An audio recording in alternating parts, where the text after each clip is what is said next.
मरियम नवाज साहब, आप पंजाब की माँ हैं, आप कहती हैं पंजाब की बेटियों पे ऊपर कोई हर्फ नहीं आने देंगी, उनके जुल्म की खातिर आप आवाज़ बनेगी उनकी, तो प्लीज़ मेरी भी आवाज़ बने, मुझे और मेरी बच्ची को तहफ़्फ़ुज़ दें, खुदारा हमें तहफ़्फ़ुज़ दें, हमें हमारा हक दिलाएं।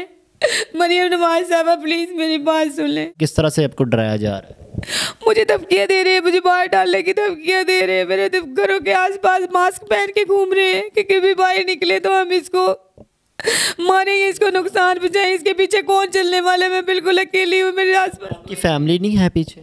मेरी कोई फैमिली में नहीं है, अगर फैमिली होती तो मेरे साथ होती ना, मैं बिल्कुल अकेली, इसका ये फ़ायदा उठा रहे हैं। अस्सलामुअलैकुम जी, उम्मीद नौ से मैं हूं आपका होस्ट राना आफ्ताब। नाजरीन, हमारे साथ इस वक्त फ़िल्म, ड्रामा और टीवी की इंडस्ट्री की सीनियर और मारूफ अदाकारा ज़ारा नूर साहिबा मौजूद हैं। इनका कहना है कि इनको अपने शोहर से ख़तरा है, इनका शोहर इनको मारता है, तशद्दुद करता है और जान से मारने की धमकियाँ भी दी जा रही हैं। इनसे हम बात करते और जानते हैं कि आखिर क्या मामला आता है। अस्सलामुअलैकुम। जी वालेकुम अस्सलाम। क्यों आपको थ्रेट किया जा रहा है, क्यों तशद्दुद करता है आपका शोहर आप पे?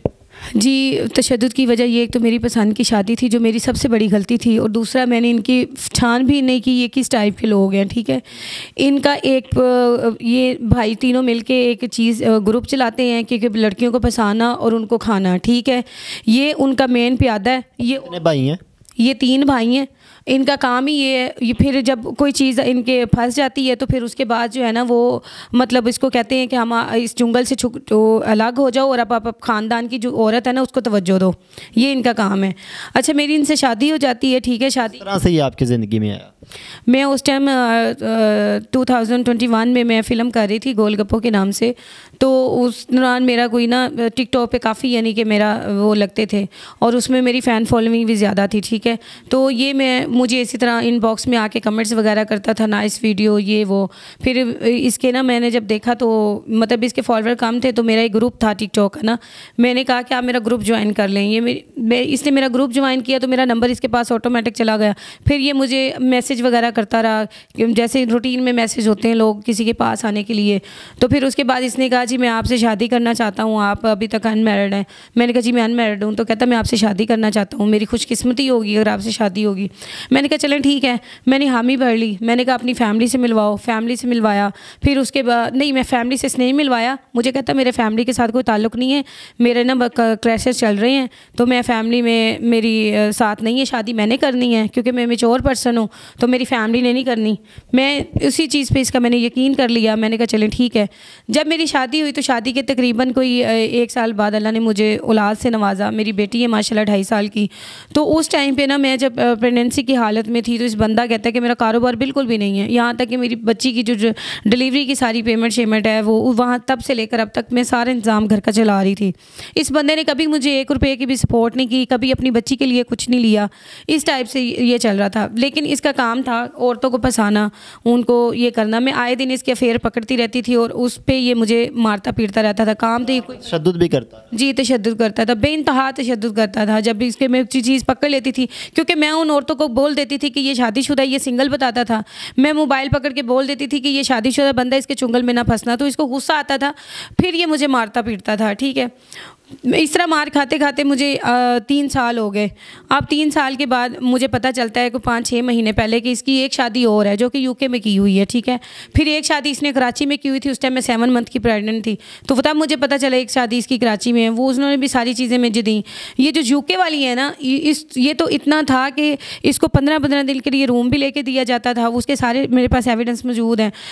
गाड़ियाँ रेंट के लेके उसको यानी कि घूमा जाता था और मुझे ये कहा जाता था मेरी अम्मी बीमार है, मैं अपने घर जा रहा हूँ। इस तरह झूठ बोल बोल के ना ये 3 साल तक सारे अखराजात आप खुद से मैनेज करती रही? जी बिल्कुल, आप इसकी वेरिफिकेशन करवा के देखें, जो 1 टके का काम नहीं करता था, कहीं भी जॉब नहीं करता था, कोई मेहनत मजदूरी नहीं करता था, कुछ 24 घंटे घर में रहता था। तो आप खुद सोचिए 24 घंटे घर में रहने वाला बंदा क्या करता होगा। इसकी हर जगह जो है ना मौजूद है।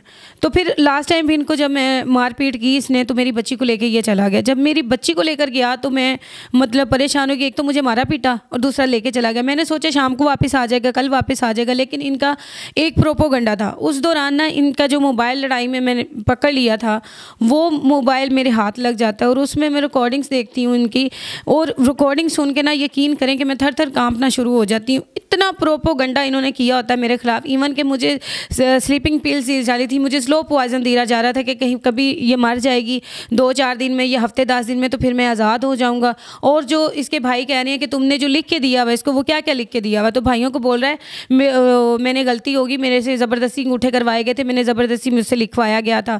आप मुझे पहले तो ये बताएं, एक जब बंदा निकाह करता है अपनी बीवी को छोड़ के, तो वो ज़बरदस्ती होता है या मर्जी से होता है? रजामंदी से होता है। रजामंदी से होता है, ठीक है। इसने वो अपने भाइयों को कहता बस गलती होगी, तो कहता अब ना अपने ससुराल में और बीवी को ये बता कि बस मैं फंस गया हूँ, मैं अब जल्दी जान छुड़वा लेता हूँ।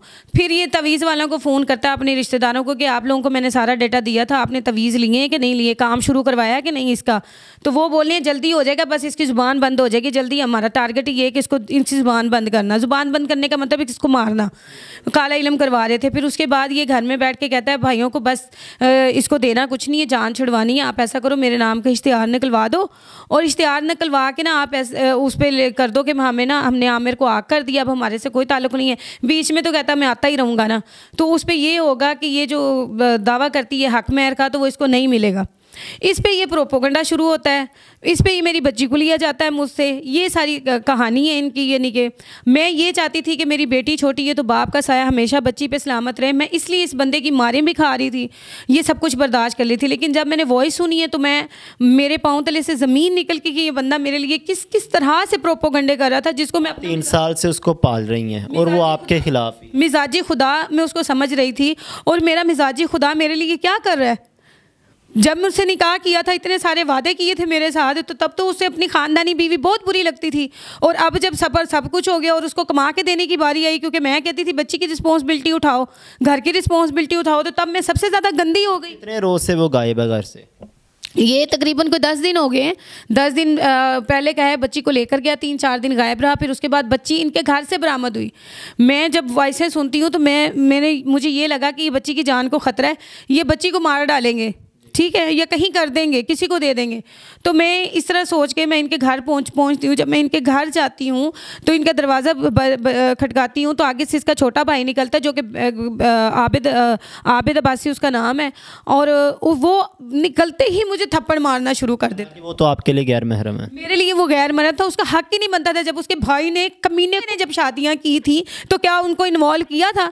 आप जो उसके भाई उसको कहने पे उसको प्रोटेक्ट करके मेरी बच्ची को लेकर बैठे थे कि ये ख़ानदान की बीवी के पास वापस आ जाओ, बाकी सारी बीवियां छोड़ दे, तो उसे बोलो कि मेरे साथ तो बच्ची भी थी, मैंने इनको ये मुतालबा किया, मेरी छोटी सी बच्ची है, खुदारा उसकी तरफ आप देखें, मुझ पे ऐसा जुल्म ना करें। मैं इनके हाथ बांधे, मैंने पाँव पकड़े इन लोगों के।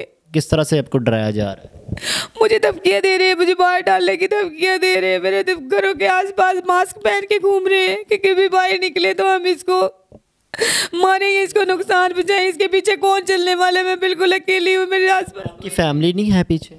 मेरी कोई फैमिली में नहीं है, अगर फैमिली होती तो मेरे साथ होती ना। मैं बिल्कुल अकेली, इसका ये फ़ायदा उठा रहे हैं। चलिए, मरीम नवाज साहबा जो कि हमारे CM पंजाब है, बड़ी मुतहरक है, किसी के साथ ज़्यादती होती है, किसी के साथ जुल्म होता है, फौरी एक्शन लेती हैं, क्या कहना चाहेंगे उनसे? जी, मैं मरीम नवाज साहबा, आप पंजाब की माँ हैं, आप कहती हैं पंजाब की बेटियों पे ऊपर कोई हर्फ नहीं आने देगी, उनके जुल्म की खातिर आप आवाज़ बनेगी उनकी, तो प्लीज़ मेरी भी आवाज़ बने, मुझे और मेरी बच्ची को तहफ़्फ़ुज़ दें, खुदारा हमें तहफ़्फ़ुज़ दें, हमें हमारा हक दिलाएं। मरीम नवाज साहबा प्लीज़ मेरी बात सुन लें, हुकूमत बाला से मैं इल्तिजा करती हूँ, मेरी अपील सुने, हमें तहफ़्फ़ुज़ दें, खुदारा हमें तहफ़्फ़ुज़ दें, हमें हमारा हक दिलाएं। इनकी हुकूमत वक्त से सिर्फ ये रिक्वेस्ट है, खुदारा हम पे रहम किया जाए, हम इस वक्त अनसेफ हैं, मुझे और मेरी बेटी को महफूज किया जाए, सेफ़ एंड सिक्योर किया जाए, मुझे इंसाफ दिलाया जाए। इनकी हुकूमत वक्त से सिर्फ ये रिक्वेस्ट है। इसी के साथ प्रोग्राम होस्ट राना आफ्ताब को दीजिएगा इजाज़त।